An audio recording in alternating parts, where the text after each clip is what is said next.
네, 여러분 안녕하세요. 오랜만에 인사드리는 라디오슈타의 로마노입니다. 문학 강의의 첫 시간은 보통 낯설게 하기에 대해서 배우는데 그 시선을 나에게 돌려서 나를 낯설게 한다는 건 신기하고 진귀한 경험인 것 같습니다. 김소연 작가의 낯선 사람이 되는 시간이라는 글을 보면 이런 내용이 있다고 하네요. 집을 떠나면 우선 나는 달라진다. 낯선 내가 된다. 낯설지만 나를 되찾은 것 같아진다. 내가 달라진다는 게 좋다. 달라질 수 있는 내 모습을 확인하는 일이 무엇보다 좋다. 나에게 여행은 낯선 사람이 되는 시간이다. 어제의 나와 오늘이 나를 구별짓고 오늘의 내가 내일의 나로 기꺼이 나아간다. 새벽이 되고 아침이 되고 아침이 저녁이 되는 시간의 여행 속에서 고작 8시간의 시차로 제 스스로가 굉장히 낯설고 힘들었던 여행을 마치고 집으로 돌아온 저는 라디오슈타의 로마노입니다.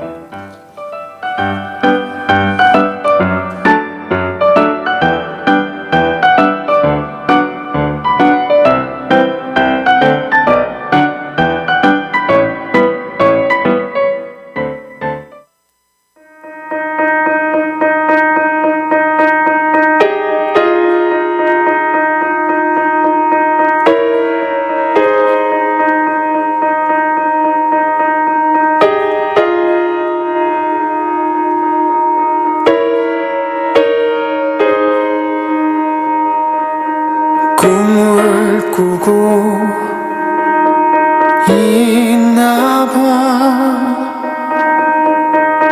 흐린 풍경 속에 작은 문 하나 I wanna go home. 저 문을 열어보면 다시 나의 집으로 가는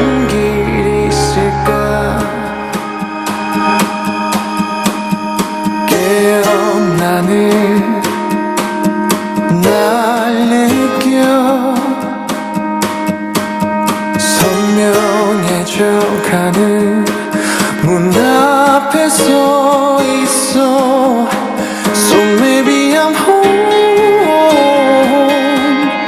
멀지 않은 곳에서 나를 기다리는 너의 기적이 들려. And the fly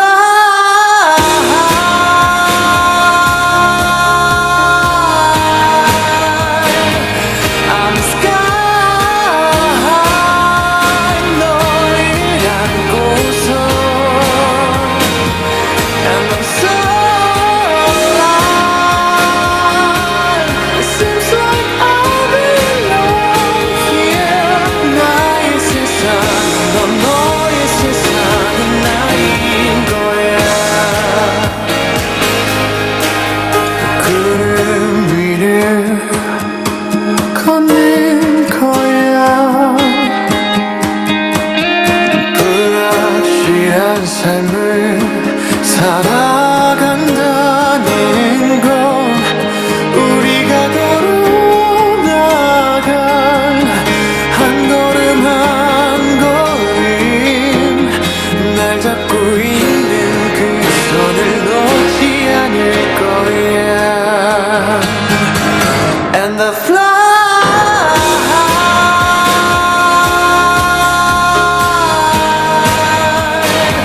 I'm sky 너를 안고서 And I'm so alive. It seems like I belong here. 나의 세상은 넌 너의 세상은 나인 거야.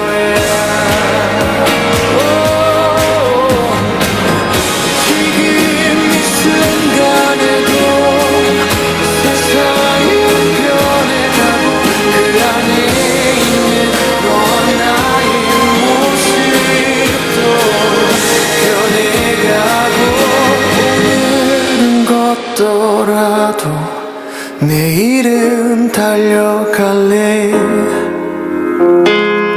If you are there beside me.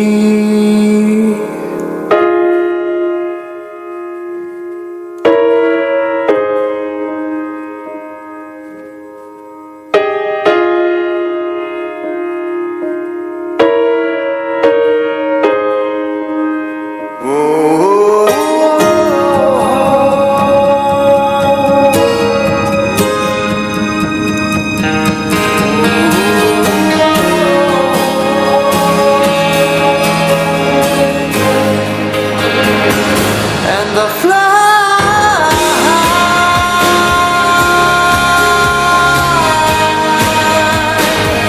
out the sky 너희랑 고서 And I'm so alive. It seems like I belong here. 나의 세상은 넌 너의 세상은 나인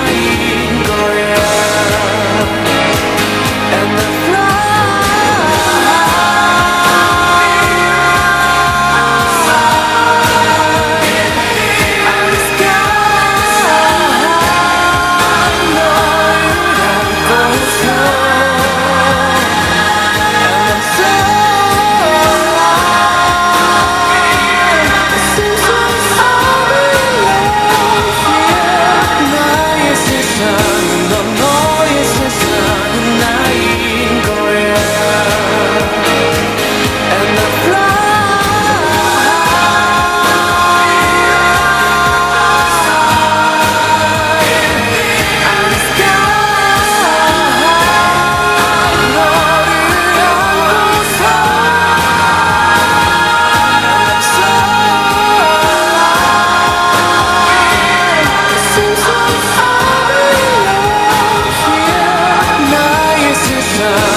너의 세상은 나인 거야.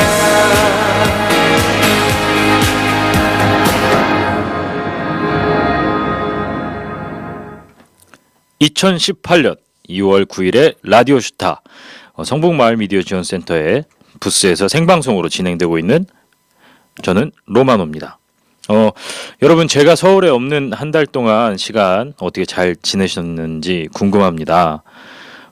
어떻게 지내셨는지 또 1월에 서울은 어땠는지 궁금하기도 하고 제가 유럽에 있을 때 그 계속 기사로 봤어요. 그랬더니 뭐 기록적인 한파 그래서 한파가 막 뭐 10 며칠간 계속 이어져 가지고 뭐 세탁기도 못 돌리고 막 그런 집도 있었다고 막 난리도 아니었다고 이야기를 많이 들었는데 제가 있던 유럽은 한 영상 5도에서 10도 정도에서 그냥 가볍게 코트만 걸치고 이렇게 돌아다니는 그런 날씨여가지고 직접 체감을 못했지만 또 죄송하기도 하지만 나가 있어서 다행이었다라는 생각도 들기도 했고 거꾸로는 제가 집이 혼자 이제 집에 아무도 없으니까 우리 집이 얼진 않을까 해가지고 친구한테 부탁해서 우리 집에 와서 좀 살아달라고 해가지고 그 골프 캐디를 하고 있는 제 친구가 있는데 마침 휴가차 서울에 와가지고 저희 집에서 한 10일 살다 가고 또 친구가 와서 보일러도 또 막 돌려주고 뭐 그렇게 하면서 지냈습니다. 서울은 뭐 진짜로 근데 사진을 봤었어요. 한번 그 정말 윗집에서 세탁기 돌려서 밑에 집으로 막 배관이 터져가지고 천장에서 막 물이 새고 하는 것도 봤었고 길이 너무 얼어가지고 막 사고 나는 것도 막 봤었고 또 우리 라디오 슈타를 듣는 여러분들께서는 또 이 한파 때문에 피해가 있으셨는지 없으셨는지 그다음에 있으셨다면 얼른 복구하시고 이 추운 겨울을 그래도 입춘이 지났잖아요. 그죠? 엊그제가 입춘이었죠. 네, 따뜻하게 나실 수 있었으면 좋겠습니다. 이번에 그 저는 유럽 여행을 하면서 저는 저 스스로가 되게 오프닝에서 했던 낯설음에 대해서 이야기를 좀 해보려고 하는데 되게 제 스스로가 낯설었던 게 전 되게 예민한 성격이거든요. 잠도 잘 못 자고 그 다음에 먹는 것도 되게 맛없는 거면 저는 식당 가서도 이렇게 밥을 먹다가 맛이 없으면 저는 한 숟갈 딱 내려놓고 바로 일어나서 다른 식당을 가거든요. 왜 그러냐면 다 먹고 살자고 하는 짓인데 이렇게 맛없는 걸로 나는 내 그 아름다운 식사 시간을 방해받을 수 없다라고 해가지고 저는 이렇게 딱 그렇게 하는데, 사실 뭐 여행 가서 그냥 맛있는 거를 꼭 매번 먹어야겠다라는 생각은 없었지만 별로 그렇게 입에 안 맞거나 그러진 않았었고, 잠자리도 저는 호텔에서 안 자고 호스텔에서 그냥 그 남녀가 이렇게 같이 2층 침대를 쓰는 뭐 이런 호스텔에서 가서 잤는데 저는 정말 정말 불편한 거 없이 잘 지냈어요. 좀 한국처럼 뭐 전기난로나 뭐 매트가 없어가지고 좀 춥게 잤던 거 외에는 사실 호스텔에서 그냥 다른 사람들이랑 돌아가면서 샤워하고 뭐 화장실도 같이 쓰고 하는 게 되게 싫고 그럴 줄 알았는데 저는 되게 편하게 잘 있었던 것 같습니다. 그래서 저는 오히려 내가 이렇게 잘 적응하면서 지낼 수 있나? 그리고 내가 유학을 만약에 나왔다면 나는 잘 지냈을까? 잘 지냈을 수 있었을 것 같다라는 생각도 들면서 오히려 좀 그런 부분이 저는 좀 낯설었습니다. 이번에 제가 여행을 하면서 그 예술하는 사람들도 많이 만나고 싶었고, 그 다음에 그 문화적으로 어떻게 보면 그 한국보다 되게 잘 되어 있고, 주민들도 그러니까 시민들이 문화 예술을 잘 즐기고 존중하고 있는 그런 유럽의 문화를 좀 느끼고 싶어서 사실 출장차 겸해서 갔던 건데, 그래서 저는 박물관, 그리고 미술관, 그 다음에 광장에서 뭐 버스킹 하는 분들이나 이런 분들을 자꾸 만나고 싶어서 그런 쪽으로 자꾸 많이 돌아다녔어요. 관광지 이런 데보다. 그러다 보니까 되게 많은 예술가들도 만나고, 정말 다양한 방법으로 예술을 하는 분들도 만나고 그랬었거든요. 오늘은 좀 그런 이야기를 좀 여러분들께 들려드리려고 합니다.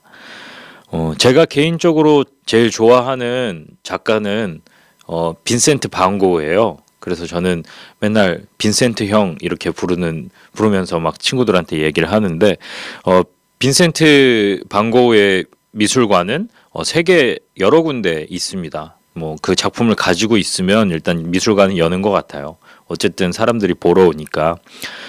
근데 저는 처음에 그 일정이 밀라노에 있어서 밀라노를 가던 길에 마침 경유를 할 수 있는 곳이 암스테르담 경유를 하는 곳이 있어서 네덜란드 항공을 타고 갔었거든요.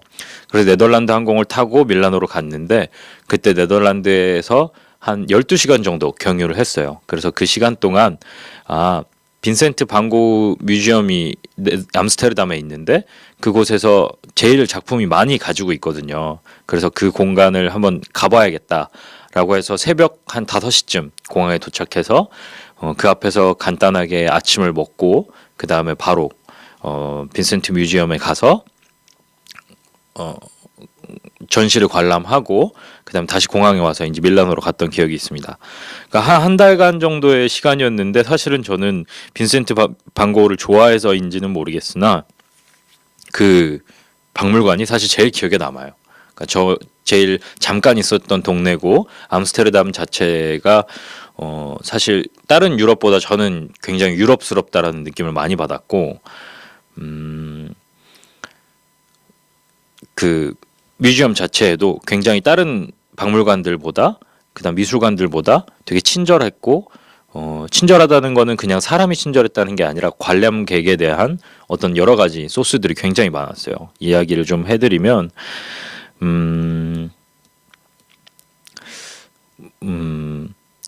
일단 유럽은 그런 문화가 되게 많은데 코트나 가방을 이렇게 맡겨주는 그런 시스템도 굉장히 좋았고, 처음에 그래서 저는 그 돈을 내는 줄 알았어요. 그래서 가방도 무겁고 한데 맡기고 싶었는데 돈 내는 줄 알고 안 맡기려다가 이거 공짜냐고 물어봤더니 당연하다고 그래가지고 그럼 너무 기분 좋게 해가지고 막 주머니에 있던 짐까지 다 맡기고 막 그렇게 해서 봤거든요. 그리고 또 하나는 제가 정확하게 기억이 안 나는데 삼성이었는지 항공사였는지 그 뮤지엄을 후원하더라고요. 그래서 한국어 오디오 가이드가 있었어요.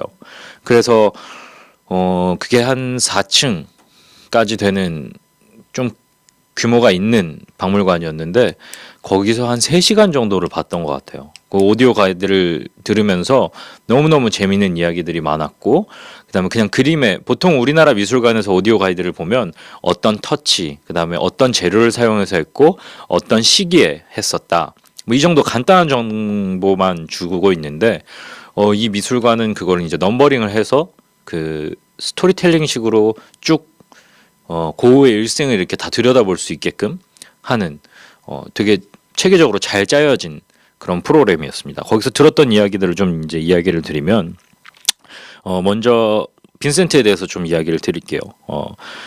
세계적으로 이렇게 유명한 예술가들은 어릴 적부터 좀 일찍이 두각을 나타낸 사람들이 대부분이지만 고흐는 여러분들이 알다시피 요즘에 굉장히 핫한 작가이고, 뒤늦게 돌아가신 다음에, 우리 형이 죽은 다음에 되게 유명해진 지금 케이스죠.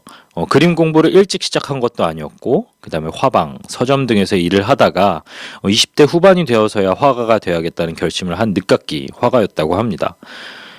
살아 생전에는 주목받지 못했던 자신이 그림들을 이토록 많은 사람들이 보기를 원해서 미술관이 있는 걸로 보면 지금의 고흐는 어떤 느낌일까라는 생각도 많이 드는데, 오디오 가이드에서 보면은 그 고흐의 이야기들을 되게 많이 들려줘요. 아까 말씀드렸지만 어떻게 말씀을 드리면 재밌을까? 그 빈센트 반 고흐의 그 작품 중에 제일 유명한 게 자화상이죠. 근데 그런 건 보면 왜 자화상이 제일 유명했나라고 하면 생각을 해봤는데, 그냥 저는 그래서 사실 제가 빈센트 반 고흐의 작품을 좋아하는 것도 그 색채나 느낌, 그다음에 그 사람의 그 그림에서 보여주는 눈빛, 그다음에 그 귀를 잘랐던 그런 스토리, 이런 것들, 막 그런 것들 때문에 되게 좋아하는데, 옆에서 이랑이 빵 터지네요. 눈빛 때문에 빵 터졌죠. 네, 그랬는데 사실 빈센트 반 고흐가 자화상을 많이 그렸던 이유는 가난해서 모델을 살 수 없어서 자기 얼굴을 보고 많이 그렸다고 합니다. 그래서 빈센트 반 고흐가 테오랑, 동생 테오랑 계속 편지를 주고받으면서 위로를 많이 받았는데, 그때 그 편지에 그런 내용이 있다고 합니다. 테오야, 나는 모델을 사기 전에 거울을 먼저 샀어. 이 거울을 통해서 나를 모델로서 그리고 그것을 통해서 나는 내가 표현하고자 하는 것들을 연습해 나갈 거야 라는 이야기들을 했던 구절이 있더라고요. 그래서 그런 고흐의 그 자화상이 많은 이유도 또 알게 되었었고, 또 고흐가 또 그린 작품 중에서 보면은 시골 풍경을 그리는 작품들이 되게 많아요. 근데 그거는 또 이제 고흐가 했던 이야기들 중에 이런 말이 또 있었답니다. 사람의 모습, 그리고 농가에서 일을 하는 여인의 모습이 세상에서 가장 아름답다. 그래서 나는 그것을 그릴 거고, 그 일하는, 그러니까 농 가정들의 그런 저녁 식사 모습이라든지 생활 모습이라든지 이런 것들에 굉장한 매력을 많이 느꼈던 것 같아요. 그래서 또 그런 작품이 거의 한층 가까이 다 그렇게 되어 있고, 또 마지막으로 제일 인상 깊었던 이야기는, 사실 그래서 저는 처음 여기 가서 우리 슈필랜 단원들한테 줄 선물을 여기서 거의 다 샀어요. 예. 첫날 그 목적지에 도착하지도 않은 경유지에서 다 샀는데, 그 파란 배경에 벚꽃나무 그림 있죠. 그게 제목이 정확하게 지금 기억이 안 나는데 빨리 찾아봐 주세요. 네. 그 벚꽃나무 그림을 보면 여러분들도 반 고흐의 그림을 보시면 아시겠지만 모든 색채들이 그러한 예쁜 색채가 없거든요. 단 하나의 작품만 그렇게 아름다운 파스텔 톤의, 그 다음에 하얀 꽃에 뭐 이런 것들이 있습니다. 네, 작품 이름이 네, 아직 안 나왔다고 하네요. 근데 이 작품은 너무너무 예뻐서 직접 보기도 했는데, 너무너무 예뻐서 이건 왜 이렇게 예쁘게 그렸을까라고 했는데, 고흐는 테오를 정말 사랑했고, 테오가 동생이에요, 여러분. 테오가 아내를 맞아서 아이를 갖게 됐는데, 그 아이를 갖게 됐다는 소식에 너무너무 반갑고 너무너무 행복해하면서 아이가 태어나면 아이의 방에, 그 아이의 침대 위에 걸어놓을 그림으로 그 작품을 그렸다고 합니다. 네. 그래서 그 작품 이름이 네, 노래 듣고 일단 알려드릴게요. 근데 이제 그 작품 이름이 노래 듣고 알려드릴게요. 죄송합니다. 근데 그 작품이 너무 그 취지나 그 너무 행복해하면서 그렸을 그 고흐의 모습이 떠오르면서 너무 저도 마음 따뜻했던 기억이 있었는데, 그 여러 가지 일들, 그다음에 고흐의 여러 가지 생애 이런 것들, 네. 그런 것들을 보고 그다음에 마지막으로 이 그 환희의 풍경, 축복의 선물이라는 작품이래요. 작품 이름이. 근데 정말 맞네요.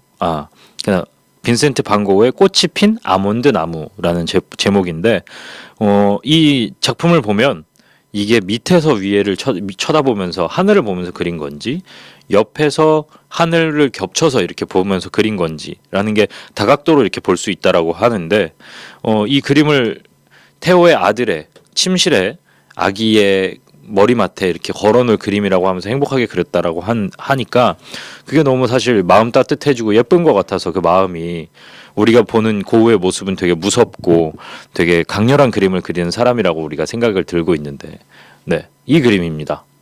한번 보세요, 여러분. 네, 다들 기억하시죠? 네, 아몬드 나무 그림. 그렇게 해서 정말 이렇게 마지막까지 1, 2, 3, 4층을 다 돌아보고 마음이 너무 따뜻해져가지고 저 그림을 다시금 생각하게 되는 거예요. 그래서 막 그 그림 기념품을 사고 마지막에 나오면서 듣는데, 또 하나 이렇게 작게 소름이 돋았던 이유는 이 박물관이 그 아몬드 나무를 선물 받았던 테오의 아들이 만든 박물관이라고 합니다. 지금은 할아버지가 되었는데, 물론 삼촌 덕분에 떼부자가 됐겠죠. 네, 떼부자가 됐는데, 그것보다 삼촌의 그런 어떤 그림, 그다음에 생각, 이런 것들을 잘 보존하고 싶은 마음에서 이런 멋진 박물관도 만들었다는 생각에 너무 마음이 따뜻해지고 멋진 일이었던 것 같습니다.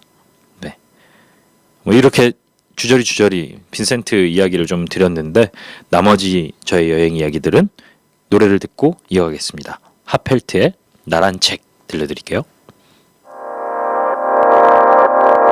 펼쳐 보여주고 싶어, 꾹꾹 잡아 숨겨놓은 마음이 자꾸 튀어나오려고 해. 왜 이렇게 바보가 되는 거야. 네 앞에 서면 그게 아니라 그러니까 좋아해. 그게 다야. 그렇지만 나라는 보기보다 복잡해서 읽어주면 좋을 텐데, 모든 페이지를 다 펼쳐서 감춰놓았던 상자를 열어서 6살 동생이 태어나던 때와 12살 분노를 처음 배운 때와 15 남겨졌다는 두려움과 그리고 18 가슴 벅찼던 넌 무슨 얘기를 할까. 잠들지 마. 읽어줘. 낯설다고 생각 고개 돌리지 마. 나를 봐줘. 불쌍하게 보여. 너에게 건네는 한마디가 수백 가지 말 중에 고르고 골라서 수만 가지 맘들이 얽히고 설켜 그나마 가장 그럴듯한 하나란 걸 알까. 넌 열어보려고도 하지 않잖아. 나는 이제 들여다보려고도 하지 않잖아. 나는 이제 요즘엔 힐끗 볼 뿐이잖아. 읽어주면 좋을 텐데,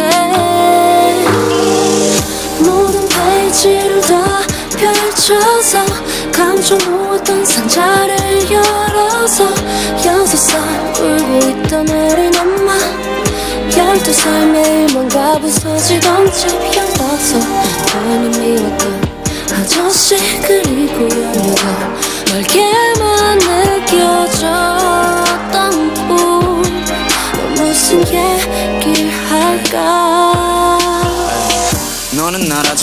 괜찮아 당연한 거니까 부담은 갖지만 싫다면 닫아도 되니만 말해 읽어내리기 시작하면 끝이 없겠지만 단 하나 네가 알아줬으면 하는 건 너를 만나고 내 팬이 살아난 거야 여전히 어지럽지 먼지가 수북한 네 오랜만에 열어보는 직간에는 상처가 쌓여있네 나는 늘 변했는데 너와 내 생각이 우리가 된대 또 발자국은 지워지질 않아서 잉크가 번진 채로 남아있지 엄마가 많이 아팠던 고등학교 시절에 난 할 수 있는 게 없었어 그냥 방편에 나를 가두고 지냈어 맘을 준해버리고 술과 담배로만 몸을 채워서 그렇게 시간은 나를 빨리 감아댔고 결말인 줄 알았던 그래 겨울 널 만나고 이 자리야는 그래 아무 의미 없다고 느낄지도 몰라 넌 내게 세 장을 쓸 용기를 준 건데 뭔들 어쩔까 다시 한번 적어보는 거지 모든 페이지를 다 펼쳐서 감춰놓았던 상자를 열어서 6살 동생이 태어나던 때와 12살 분노를 처음 배운 때와 15 남겨졌다는 두려움과 그리고 열려가 가슴 벅찼던 꿈난 무슨 얘기를 할까 잠들지 마 읽어줘 고개 돌리지 마 나를 봐줘 네, 하펠트의 나란 책이라는 곡 듣고 왔습니다. 네, 저희 라디오슈타 청취 방법은요. 네이버에 성북마을 미디어 지원 센터를 검색하셔서 성북마을 미디어 지원 센터 홈페이지 www.sbtv.kr에 접속해서 보실 수 있으시고요. 또는 유스트림 성북마을 TV를 검색하셔서 보실 수가 있습니다. 앞에서는 잠깐 경유했던 암스테르담에 대한 이야기, 그 다음에 빈센트 뮤지엄에 대한 이야기 좀 들려드렸는데 추가적으로 좀 더 이야기 암스테르담 이야기 들려드리면 암스테르담은 되게 모든 사람들이 거의 다 자전거를 탔어요. 정말 유럽에서 제가 봤던 곳 중에 제일 많이 탔던 것 같아요. 정말 한 초등학교 2학년, 3학년 되는 친구들도 자기 몸보다 더 큰 자전거를 타고 등교를 하고 출근하는 사람들도 그렇고 차보다 더 많았어요. 그래서 되게 더욱 예뻐 보였기도 했고 또 새벽에 제가 도착을 하는 바람에 출근길을 볼 수 있다는 게 되게 좋았어요. 어둑어둑하고 물론 해가 안 났거든요. 제가 갔던 날은 해가 안 났긴 했지만 한 9시, 10시가 됐는데도 해가 안 뜨는 거예요. 그러니까 유럽의 겨울은 그렇다고 하더라고요. 그 모습도 너무 예뻤고 그 다음에 또 암스테르담은 마리화나가 합법인데 공원에서 그냥 막 피더라고요. 그런 것도 되게 신기했고 뭐 여러 가지 풍경이나 이런 것들을 봤는데 저는 암스테르담이 굉장히 좋았습니다. 뭐 이렇게 골목골목마다 호수래 천도 계속 흐르고 네 그랬었습니다. 자 그러면 제가 요번에 한 6개국 정도를 갔는데 그 중에 좋았던 거 몇 가지만 이렇게 여러분들께 좀 들려드리려고 하는데 다음은 런던을 훌쩍 넘어가서 파리에서 세 번째 나라였죠. 파리에서 있었던 피카소 박물관에 대한 이야기를 좀 들려드리려고 해요. 여러 작품을 감상하고 또 피카소에 대해서 좀 더 많은 정보를 눈으로 직접 확인할 수 있는 시간이 있었는데요. 여기는 안타깝게도 오디오 가이드가 없어가지고 열심히 번역기를 돌리면서 놓치고 싶지 않아서 작품 이름도 하나하나 다 찾아보고 그 다음에 옆에 이제 도록도 막 옛날 했던 영어 공부를 막 다시 되새기면서 다시 한 번씩 찾아보고 막 이랬던 것 같습니다. 근데 이 작품을 여러 가지로 이제 보다가 거기 지하 1층에 보면 피카소가 했던 말들을 이렇게 카피들을 이렇게 전시해 놓은 공간들이 있어요. 작품이랑 같이 해서. 근데 그 중에서 되게 저한테 이렇게 큰 깨달음을 줬던 그런 작품이 있었는데 어떤 이야기냐면 피카소가 했던 말입니다. 나는 어릴 때부터 미카엘처럼 그리려고 노력했다. 하지만 그 과정에서 나는 결국 아이처럼 그리는 방법을 배웠다. 라는 피카소의 말이었습니다.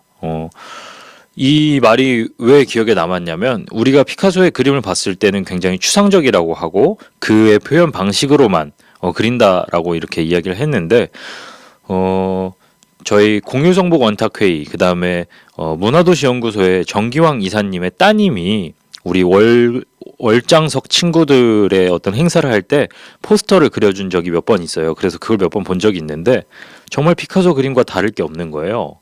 그리고 다시 한번 또 생각을 해보니까 우리 문화예술 강사팀 성북예술드림의 선생님들이 아이들을 만나면서 아이들의 그림을 가지고 온 걸 보면 정말 크게 다를 게 없는 거예요.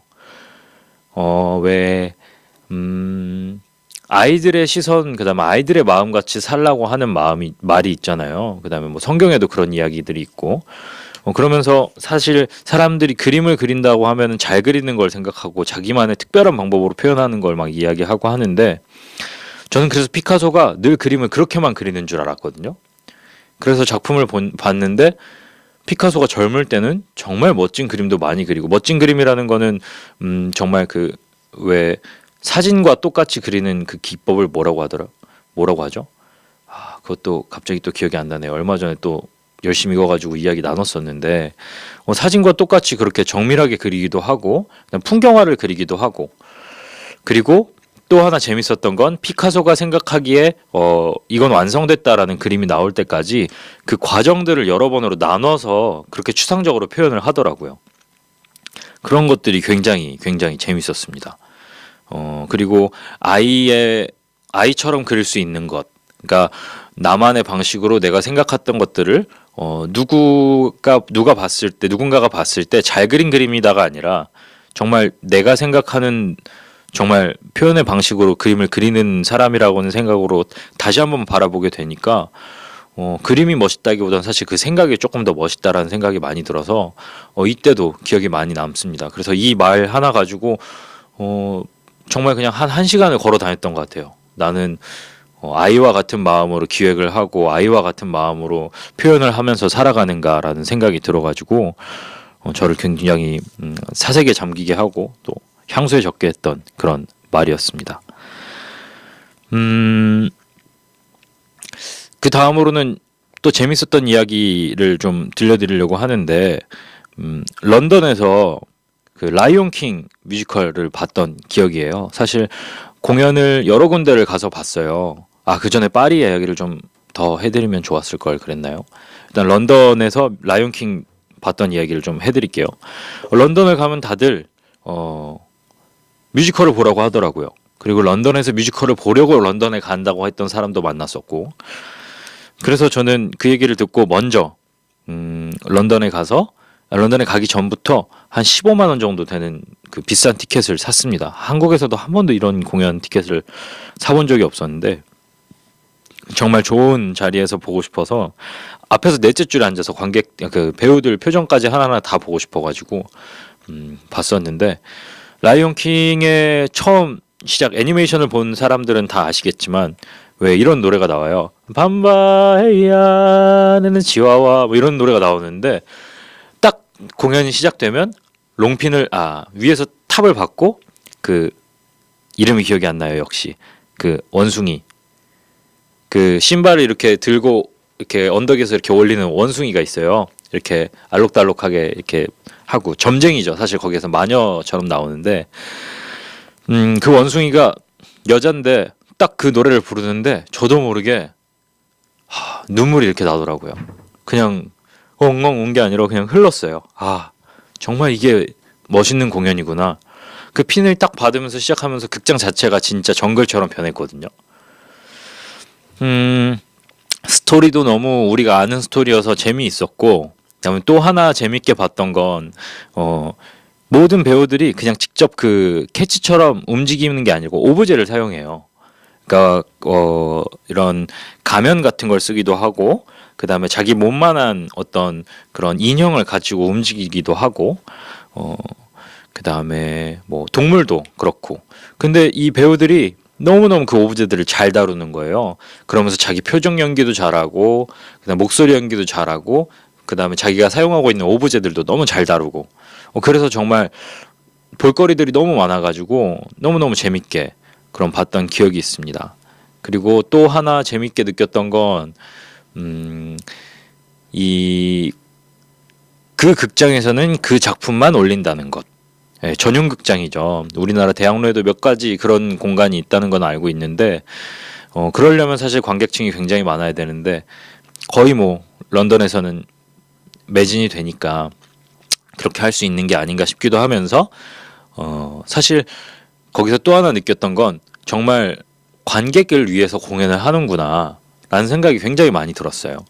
어떤 부분에서였냐면 극장이 그렇게 크지 않아요. 우리나라의 국립극장의 달오름 극장 또는 세종가 예술의 전당의 CJ 토월 극장 같은 그런 정도 중극장 정도의 사이즈인데 물론 관객석이 다 차고 하지만 사람들이 팝콘을 가지고 들어가고 콜라를 가지고 들어가고 칵테일이나 맥주를 가지고 들어가서 공연을 즐기면서 마실 수 있게 해주는 거예요. 우리나라 영화관처럼. 근데 하지만 우리나라의 공연장은 절대로 불가능한 일이죠. 카페트에 쏟으면 안 되고 물도 가져가면 물도 눈치 주거든요. 사실 물은 가지고 들어가도 되는데도 불구하고 그래서 저는 되게 관객을 위해서 공연을 하는구나. 관객이 공연을 보는 그 순간순간마다 행복하게 볼 수 있게끔 해주는구나 라는 생각이 들었고요. 사실 그래서 공연장이 그렇게 깨끗하진 않았어요. 근데 또 하나 드는 생각은 그쵸, 내가 공연을 보러 온 거지 여기에 앉으러 오거나 자러 온 게 아닌데 굳이 그렇게 깨끗할 필요가 있나? 라는 생각이 좀 들기도 했습니다. 그러면서 스스로 이해가 되기도 하면서 뭐 옆에서 뭐 짧은 영어지만 뭐 들어보면 나 아이스크림 사줘 아빠 이렇게 얘기하는 아이들도 있었고 자연스럽게 아빠가 가서 사와서 아이한테 아이스크림을 주고 극장에서 아이스크림을 먹고 공연을 기다리면서 그런 것도 되게 재밌었고 그 다음에 중간에 인터미션 때 아예 직원이 그 공연장 안으로 아이스크림을 가지고 와서 팔더라고요. 그럼 정말 거짓말 안 하고 10 중에 7명은 그냥 줄을 서서 아이스크림을 사서 먹는 모습을 봤어요.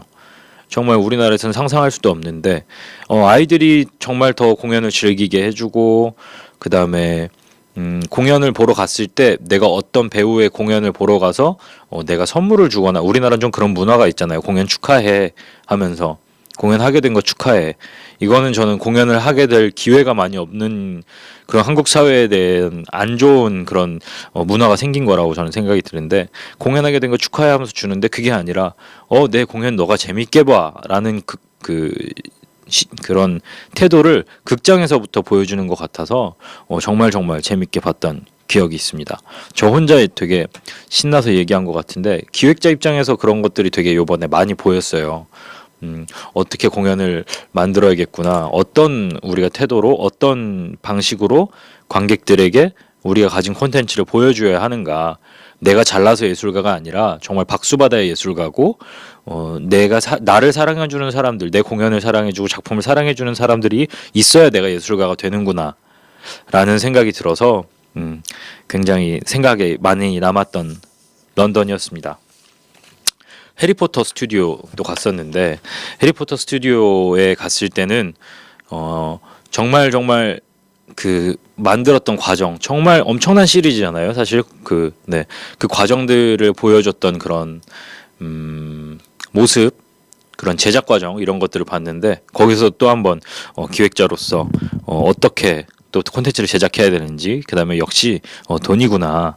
돈이 있으면 정말 많은 것들을 할 수 있구나 라는 생각도 많이 들었고 왜 우리가 해리포터 하면 제일 많이 기억에 남는 장면이 뭐 사실은 저는 엠마 왓슨인데 그걸 넘어서서 왜 해리포터 그 호그와트를 이렇게 전경을 보여주는 그런 장면들이 생각나잖아요. 근데 그게 CG가 아니라 작게 미니어처로 작품을 만들어 놓고 이랑 봤어요? 작품을 만들어 놓고 그거를 이제 캠 카메라로 이렇게 했더라고요. 그런 모습도 보면서 되게 어떻게 기획을 하고 영화는 어떻게 제작이 되는지 또 한번 느낄 수 있는 시간이었습니다. 여행을 하면서 저는 또 수많은 미술관과 박물관을 갔다고 앞서 말씀드렸는데요. 그래도 예술가 중에서 자신의 이름을 또 간판으로 내건 박물관이나 또는 미술관이 그다음에 그런 어떤 기념관 같은 게 있는 게 예술가의 몇 %나 될까라는 생각이 들었어요. 네, 그렇게 생각이 드니 또 현재 예술을 공부하고 있는 사람들한테도 시선이 많이 가더라고요. 그래서 오스트리아 빈에 갔을 때는 그런 길거리에서 작품을 파는 작가의 작품을 2개를 사왔습니다. 그랬고 그다음에 또 하나 느꼈던 거는 이제 제가 성악을 공부했고 이제 유학을 나가 있는 성악가들을 많이 만났는데 그들이 사는 집을 가봤어요. 근데 그러면서 정말 예술가들에 대해서 다시 생각을 해보게 됐는데 너무너무 일단 저를 반겨줬어요. 한국 사람을 또 새로운 한국 사람을 여기서 만났다는 거에 대해서 너무 반겨줬고 그다음에 제가 며칠간 그 베를린, 독일 베를린에서 선배들을 만났는데 머물렀던 그 집에는 신혼인데도 불구하고 한 6개월 정도만 같이 살다가 와이프는 한국에 다시 가 있고 남편 혼자 공부를 하고 있는 거예요. 학교에 이제 석사 과정을 하려고. 근데 요번에 그래도 됐어요, 학교가. 모든 학교 세 군데 학교를 봤는데 다 1등으로 됐다고 하더라고요. 그래서 너무 축하할 일이고 개인적으로 좋아하고 같이 같은 선생님한테 공부했던 선배여서 너무 축하를 해주고 왔는데 사실 너무 짠했어요. 사실 우리나라 그 원룸촌 같은 그런 곳에서 공부를 하더라고요. 그래서 연습은 어디서 해요? 라고 물어봤더니 여기서 한대요. 여기는 다행히 그렇게 음악 유학 온 친구들끼리 있는 그런 집이어서 그냥 다 방에서 연습을 하더라고요. 그래서 그 다음날 아침 되니까 뭐 악기 소리도 들리고 그랬는데 그래서 형 밥은 어떻게 먹어요? 막 그랬더니 형 여기서 해 먹지 뭐. 그러고 밥 정말 간단하게 그 왜 우리나라 편의점에서 파는 미역국 그 큐빅 있죠. 넣고 그냥 끓이면 되는 거. 거기에 밥 말아 먹고. 그 다음에 간혹 저 같은 사람이 오면 이 사람들은 외식을 하는 거예요. 아닐 경우에는 외식을 정말 안 하고 계속 그렇게 먹다가 아니면 파스타 그냥 먹다가 파스타도 우리가 생각하는 파스타가 아니에요, 여러분. 그냥 통조림 소스에 면 데워서 그냥 이렇게 때우는 거죠. 하루에 그렇게 한 2끼 먹는데요.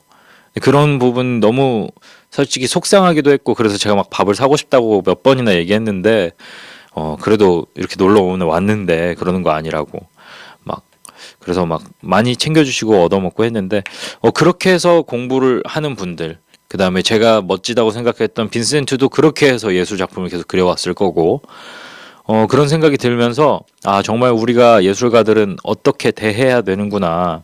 물론 그게 너무 멋지다, 정말 예술가다, 훌륭하다라고 대해야 된다기보다 이들이 이걸 이렇게 힘들게 하면서 하고 싶은 걸 한다기보다 자신에게 그다음에 사회에 그다음에 관객에게 무언가를 던져주기 위해서 이런 작업들을 계속 한다는구나라는 생각이 들면서 슈필렌에 다시 돌아갔을 때 한국에 다시 돌아갔을 때 예술가들을 어떻게 또 대해야 되겠구나라는 생각이 또 한 번 다시 드는 순간들이었습니다. 그래서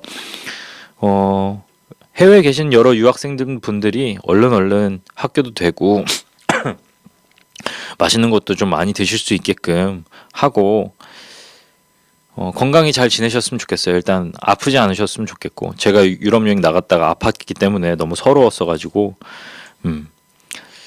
그랬습니다. 그리고 또 한편으로는 제가 유학을 안 나갔는데 안 나간 게 잘했다라는 생각도 많이 들었어요. 저는 그렇게 혼자 외롭게 살면 너무 힘들 것 같다라는 생각이 많이 들어서 그래도 저는 슈필렌 단원들이 있고 그다음에 슈필렌을 사랑해 주시는 여러분들이 있고 그다음에 저희가 뭐 공연이나 행사를 하면 늘 찾아와 주시는 분들이 있기 때문에 그분들의 사랑을 먹으면서 한국에서 열심히 지내야겠다라는 생각을 하면서 유럽 여행을 마쳤던 것 같습니다. 네.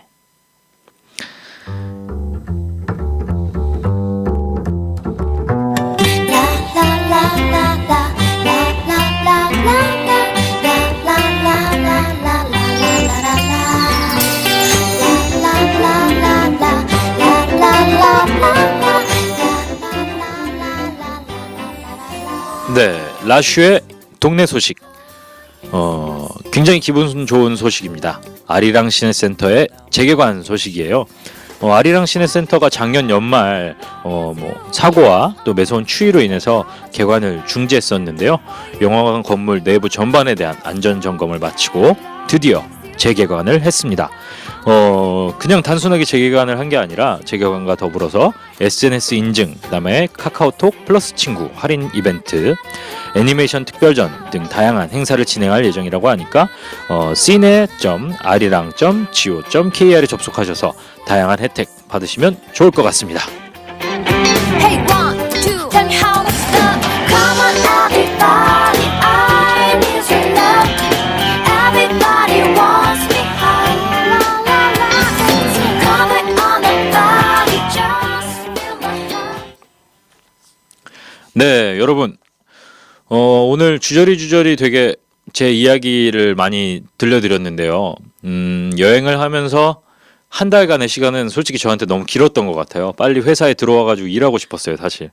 그리고 한국말이 너무너무 하고 싶어가지고 자꾸 저희 밖에서 지금 DJ를 하고 있는 엔지니어를 하고 있는 저희 훈장에게 전화해서 회사는 지금 잘 돌아가고 있느냐, 뭐 결정사항이나 공유사항은 없느냐, 막 이렇게 자꾸 물어보기도 했는데 외국인 친구들이랑도 노는 것도 너무 재밌었고, 그 다음에 중간에 아팠던 것도 너무 서러웠고, 아직까지 기침이 멎질 않고 있는데, 하지만 한 해에 한 번씩은 꼭 해외에 나가봐야겠다라는 생각, 그다음에 각오를 가지면서 사실 돌아왔습니다. 어릴 때는 되게 해외여행이 무섭고 돈도 많이 들 거라고 생각했는데, 한 달에 10만 원씩만, 물론 그것도 어려운 분들도 있겠지만 모으면 한 5일, 일주일 정도는 충분히 다녀올 수 있는 게 해외여행이 아닐까라는 생각이 들면서, 여러분들도 올해 같이 저축하셔서 연말이나 다음 해 연초에 다시 해외여행을 다녀오실 수 있는, 또는 국내 여행이라도 여행을 다녀오실 수 있는 그런 여유로운 마음을 가진 분들이 되기를 바랍니다. 오늘의 라디오 슈타는 여기까지입니다. 다음 주는 설 연휴라서 한 주 쉬고 다다음 주에 찾아오도록 하겠습니다. 작가 이랑 엔지니어 훈장, 그리고 DJ 로마노였습니다. 여러분 즐거운 설 연휴 보내시고 점심 맛있게 드세요. 오늘 하루 함께 있어 정말 즐거웠어. 집에 돌아가기 전에 나 할 말이 있어. 사실 난 며칠 전부터 기다렸어. 너도 조금은 알았겠지만 네 앞에서 멋있는 척 하고 싶어서 어울리지 않는 비싼 옷을 빌렸어. 이젠 솔직한 모습만 보여주고 싶어. 이렇게 내 마음을 전할게. 너와 함께라면 좋을 것 같아. 너의 새하얀 미소만 떠올라. 너와 함께 손을 잡고 거리를 걷고 싶어. 너를 품에 안고서 밤새도록 속삭이고 싶어. 오오오 속삭이고 싶어. 오오오. 사실 난 재밌는 사람이 아니야. 네가 웃는 모습이 너무 보고 싶어서 어젯밤 거울 보면서 연습했어. 환하게 웃어줘서 고마워.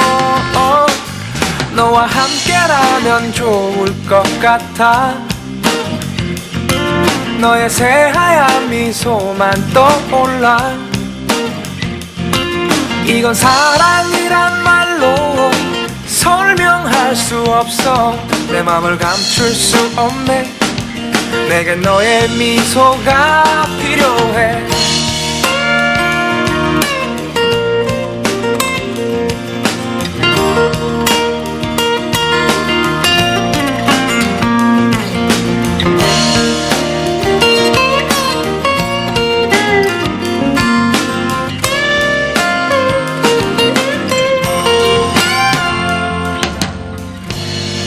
어색할지도 몰라. 멀어질지도 몰라. 하지만 언제까지나 내 맘을 숨길 수 없어 난 고백할게 너에게 너와 함께라면 좋을 것 같아 너의 새하얀 미소만 떠올라